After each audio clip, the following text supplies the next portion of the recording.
Bonjour à tous, aujourd'hui on va parler de l'histoire du chat siamois, on va parler de sa symbolique et on va se demander pourquoi en Asie les chats ont parfois des queues bizarres. Savez-vous que le chat siamois est une race plus récente que le chat thaï qui est son ancêtre? Savez-vous qu'en Thaïlande il est associé à certains rituels et que sa queue a l'air parfois cassée ou coupée? Le chat siamois est une des races de chats les plus connues du monde et comme ses cousins le bengale ou le chat persan, son nom est originaire d'un pays, ici de la Thaïlande qu'on appelait autrefois le royaume du Siam. L'histoire de ses origines est assez floue et légendaire. On possède une quinzaine de documents anciens qui le décrivent, des traités sur les chats qu'on appelle Tamra Meo, composés de folios qu'en thaï on appelle Samut Koi. On peut les voir dans la section manuscrits et inscriptions de la National Library de Bangkok. On y trouve deux types de documents, le Samut Koi à fond noir et celui à fond blanc, tous certainement datés du XVIIIe ou du XIXe siècle.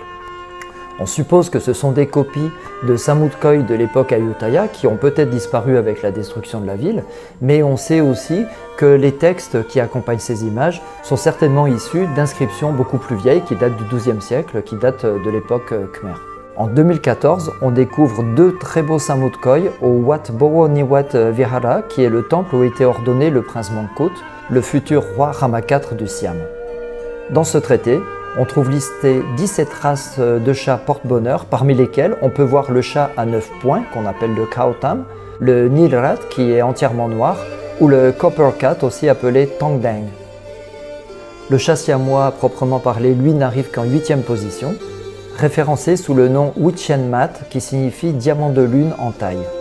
Le texte qui accompagne l'image définit ce chat comme ayant un pelage de la couleur du kapok et des yeux semblables à des émeraudes de la couleur du corps d'un naga. Étonnamment, aucune référence n'est faite à la couleur turquoise de ses yeux qui définit le siamois comme son ancêtre, le Meoboran. On peut imaginer que la couleur verte a été préférée dans le Siam des temps anciens parce que la couleur de l'émeraude joue un rôle symbolique important au Siam. C'est une couleur qu'on retrouve par exemple dans la statue du Bouddha, le Prakeo du Grand Palais de Bangkok, et dans le Tamra Meo, ce Samut Koi, le chat siamois est appelé Meo Keo, le chat joyau. Plusieurs légendes accompagnent l'histoire du chat siamois. Je vais vous épargner celle qui parle de l'union d'un singe et d'une lionne dans l'arche de Noé pour se concentrer sur des légendes plus locales. Parmi elles, une légende nous rapporte que ce type de chat était réservé exclusivement à la monarchie et qu'ils étaient enfermés au palais, peut-être parce qu'on attribuait aux chats la possibilité de voir les fantômes et les esprits. On raconte aussi qu'ils étaient les gardiens des temples, où ils jouaient un peu le même rôle que les lions protecteurs qu'on trouve un peu partout en Asie. Et aujourd'hui encore, on peut voir de très nombreux chats dans les temples de Thaïlande. Pourtant, quand en 1901, le Siamese Cat Club pose la question de l'existence d'un chat sacré au Siam, la réponse de la Siamese Legation de Londres est claire. Le roi du Siam n'entretient aucune race particulière de chat, il n'y a pas de chat royal et aucune valeur religieuse ne lui est associée. Et comme de nombreuses plantes et nombreuses choses au Siam, ils vont porter bonheur, mais ils n'ont pas la valeur que leur attachent ces légendes qui ont d'ailleurs certainement été forgées à l'extérieur du Siam. Son caractère auspicieux en fait un élément important dans les cérémonies d'intronisation des rois du Siam. Juste après le couronnement à proprement parler, le roi participe à une cérémonie d'installation dans son nouveau palais, une cérémonie qu'on appelle... Au cours de cette cérémonie, on va présenter au nouveau monarque plusieurs objets censés porter bonheur, dont une queue d'éléphant blanc, un coq blanc et un chat siamois. On le voit bien ici lors du couronnement de Rama VII, et plus récemment lors de celui de Rama X, au cours duquel une polémique a émergé pour savoir si c'était une peluche ou un chat bien vivant présenté ce jour-là. Et cette tradition, aussi bien royale que populaire, fait écho à une autre cérémonie qui est la cérémonie du berceau. Quand le nouveau-né a 1 mois, on place dans son berceau un pilon médicinal, une sorte de courge et un chat blanc, le plus souvent un chat siamois mâle. On retire le chat et on place l'enfant dans le berceau. Un dicton dit qu'ainsi, l'enfant sera dur comme le pilon, calme comme une courge et gardera le foyer comme un chat. La même cérémonie existe pour le mariage et aujourd'hui on peut acheter des kits où un chat en peluche ou en céramique remplace l'animal vivant.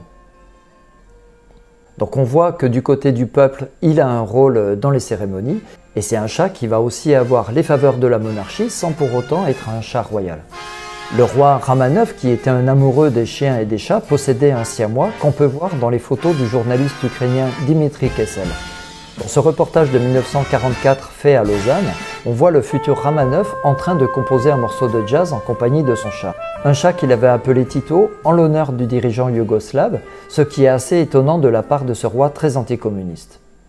Et ce qui va rendre le chat particulièrement auspicieux au Siam, c'est ses extrémités foncées, qui ne sont pas au nombre de 8 comme on peut le lire souvent, mais au nombre de 9.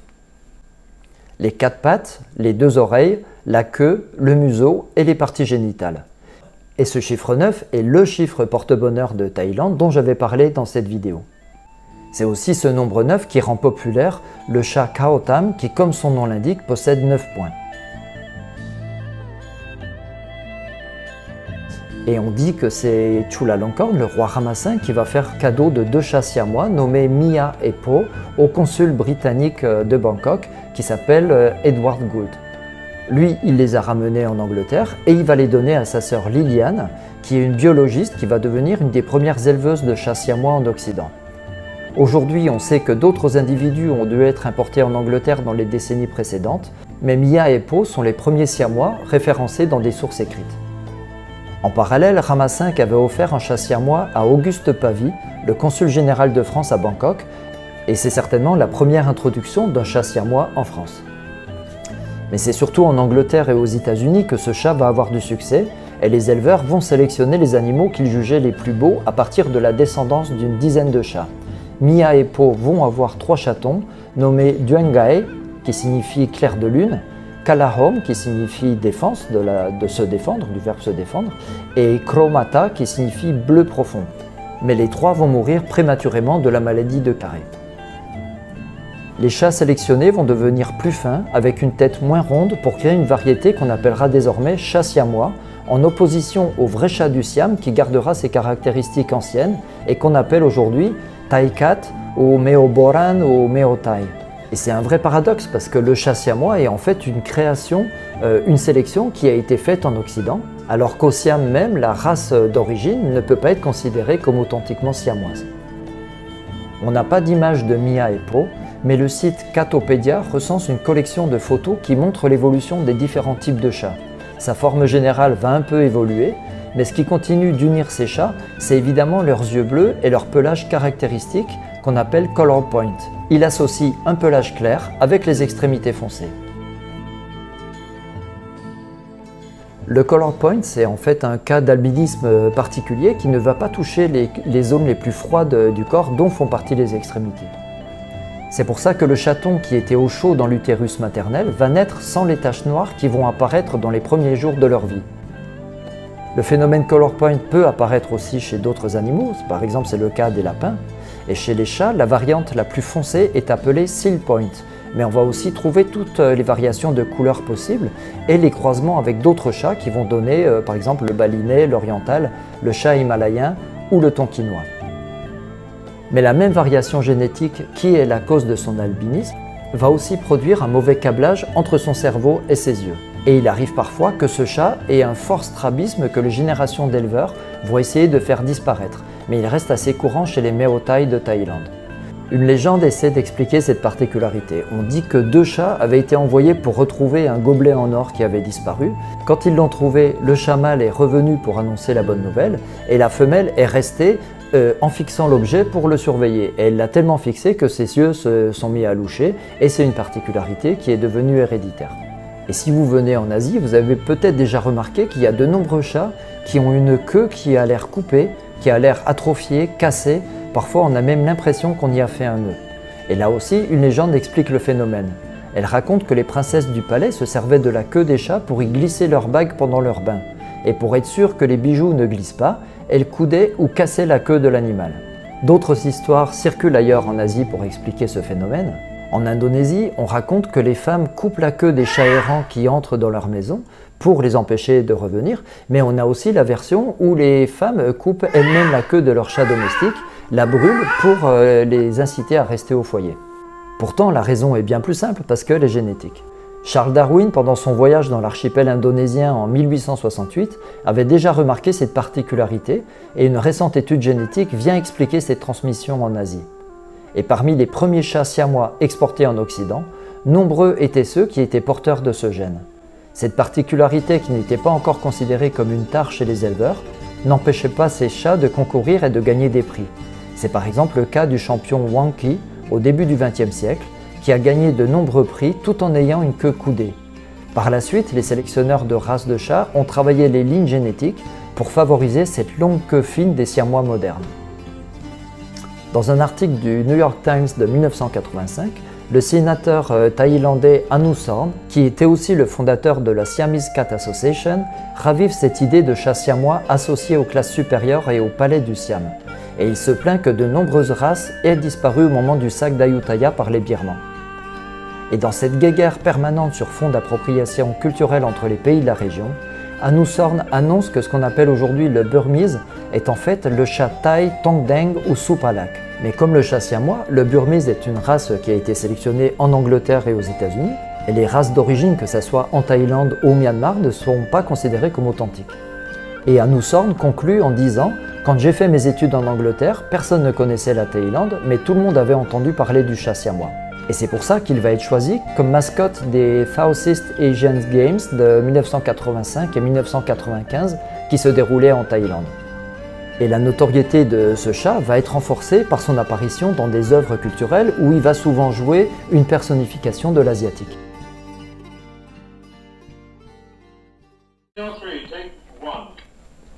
Le dessin animé La Belle et le Clochard de Walt Disney en est une illustration. Dans ce long métrage, on a la présence de deux chats, des chats jumeaux évidemment, puisque les frères siamois ont déjà eu leur heure de gloire aux États-Unis, qui vont rendre la vie impossible à Belle, la chienne bien sage de la maison. Ces chats siamois dans la version originale s'appellent Si et Am, et ils concentrent un peu tous les clichés des années 50 sur les Asiatiques, notamment les préjugés concernant les Japonais qui venaient de perdre la guerre contre les USA. Ils sont fourbes, ils sont sournois et cruels comme il se doit. Et on a même une version en thaï du morceau Siamese Cat Song.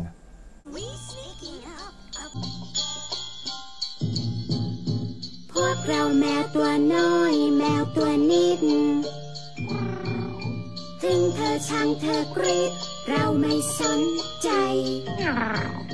ไหนลองดูกันสิอะไรในบ้านใหม่ลองเดินดูไปชอบใจเราถึงใจอยู่ Dans les années 70, c'est encore un chat siamois qui va jouer le rôle d'un Chinois dans le film de Walt Disney Les Aristochats. Et là aussi, on a la version en thaï.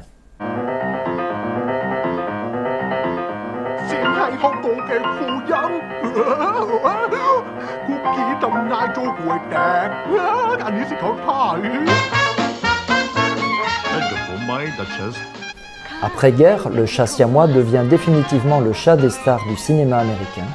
De Ava Gardner à Clark Gable, d'Elizabeth Taylor à Fred Astaire, c'est toujours le chat siamois qui est dans leurs bras.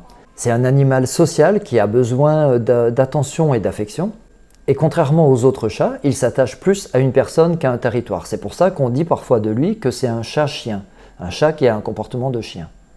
Mais le chat siamois n'est pas le seul chat remarquable de Thaïlande. On pourrait tout aussi bien s'intéresser au caractère auspicieux du Nilarat qui est entièrement noir et qui ne possède pas ce rejet qu'on a en Occident du chat noir qui porte malheur, ou du Khao Mani, un chat entièrement blanc qui possède des yeux bleus, dorés ou encore plus rare, un œil bleu et l'autre doré. Et on dit que c'est le chat le plus rare du monde. Alors il y aurait évidemment plein de choses à dire sur les autres races qu'on trouve en Thaïlande, sur la symbolique du chat lui-même au niveau mondial, que ça soit de l'Égypte à la Mésopotamie, en passant par l'Asie, mais aussi tout ce qu'on a en Europe. Mais sur ces races qu'on a ici en Thaïlande, on peut s'intéresser à leur nom. Et là, on peut remarquer que plusieurs races décrites dans le Samut Khoi portent un nom lié aux pierres ou aux bijoux. On l'a vu pour le Wichien Mat, donc qui est ce nom du chat siamois ancien, Wichien Mat qui signifie diamant de lune en thaï, et c'est un mot qui est certainement une altération de Wichien Mas, qui signifie diamant d'or, ou même encore mieux diamant et or. Le mot Wichien provient du pali Vajra ou du sanskrit Vajra qui signifie diamant, et le mot mat ou mas vient du sanskrit masha qui est une unité de mesure de l'or, qui a aussi donné le malais emmas. Et je vous disais précédemment que ce chat est aussi référencé sous le nom de Meo Keo qui veut dire le chat joyau. Et de la même façon, le chat tout noir qui s'appelle Nilarat signifie bijou noir, puisque le mot sanskrit Nila signifie bleu profond et le pali Ratana, comme son cousin sanskrit Ratna, signifie bijou. Le Kaomani, lui, signifie joyau blanc. C'est un mot thaï, le mot Kao qui signifie blanc. Et l'autre mot, c'est du pali Mani qui signifie joyau ou bijou. Et c'est ce mot Mani qu'on retrouve par exemple dans le mantra célèbre du bouddhisme Mahayana, Aum Mani Padme Hum, qui signifie littéralement Aum, le joyau du lotus.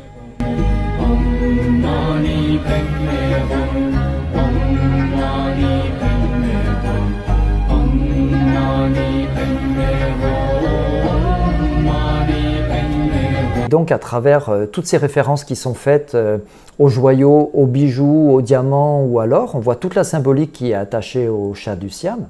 Et le chat siamois est le bijou du Siam, celui qui va populariser cet adjectif siamois au niveau mondial. Et malgré toutes les rectifications qui ont été faites par les sélectionneurs au cours des décennies, le vrai chat du Siam, le Meo Thai, même quand c'est le chat du roi, continue parfois de loucher et d'avoir une queue bizarre. Voilà pour cette histoire du chat siamois. Merci d'avoir suivi cette vidéo, merci de commenter, de liker, de partager. Et puis on se retrouve très bientôt pour un tout autre sujet. Bye bye.